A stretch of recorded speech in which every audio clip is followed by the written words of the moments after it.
Dalam nama Bapa dan Putra dan Roh Kudus, amin. Saudara-saudari, selamat datang kembali dalam Gema Paulus edisi 11 Desember 2025 bersama saya Romo Stefan OFM. Semoga saudara-saudari dalam keadaan sehat dan penuh sukacita. Injil hari ini diambil dari Injil Matius bab 11 ayat 11 sampai 15. Tuhan bersamamu dan bersama rohmu. Inilah Injil suci menurut Matius. Dimuliakanlah Tuhan.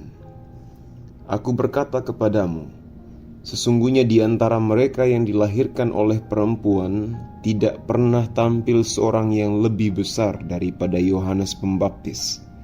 Namun yang terkecil dalam kerajaan sorga lebih besar daripadanya. Sejak tampilnya Yohanes Pembaptis hingga sekarang, kerajaan sorga diserong dan orang yang menyerongnya mencoba menguasainya. Sebab semua nabi dan kitab Taurat bernubuat hingga tampilnya Yohanes. Dan jika kamu mau menerimanya, ialah Elia yang akan datang itu.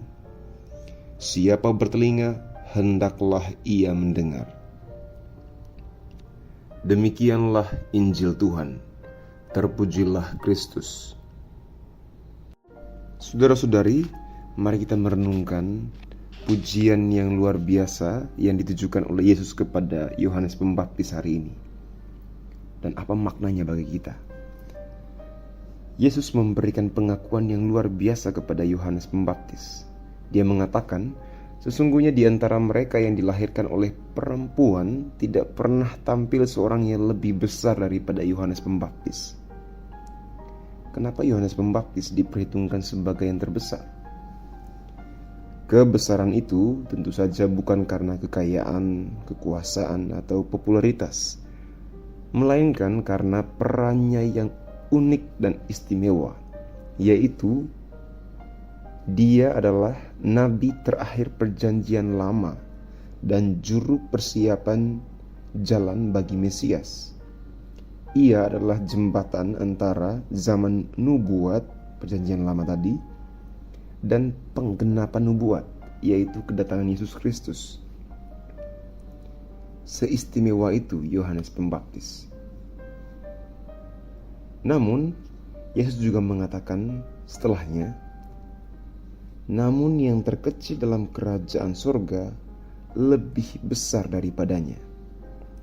Yang terkecil dalam kerajaan surga lebih besar daripadanya. Apa artinya itu? Saudara-saudara, disinilah kita menemukan posisi kita dengan Yohanes Pembaptis.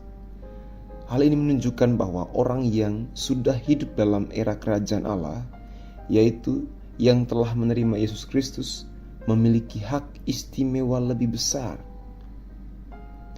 Kita yang hidup setelah kedatangan, kematian, dan kebangkitan Kristus telah menerima kepenuhan anugerah dan akses langsung kepada Allah yang bahkan tidak dialami oleh Yohanes Pembaptis saat ia melayani.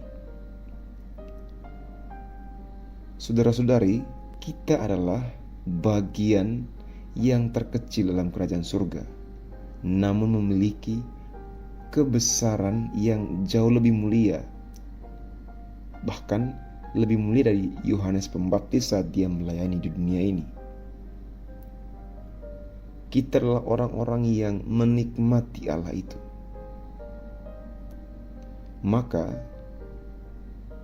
patutlah kita bertanya kepada diri sendiri, apakah kita sudah cukup bersyukur bahwa kita telah menerima anugerah keselamatan yang sebesar itu? Marilah kita berdoa. Ya Tuhan, kami bersyukur Engkau hadir bagi kami.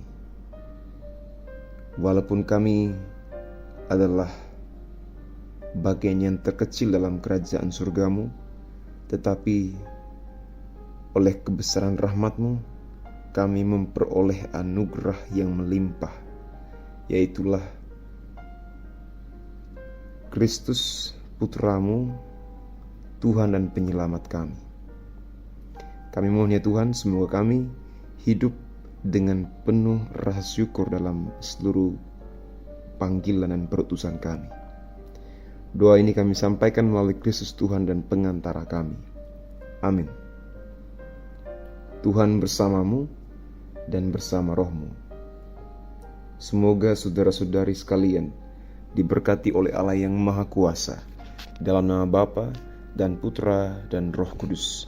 Amin.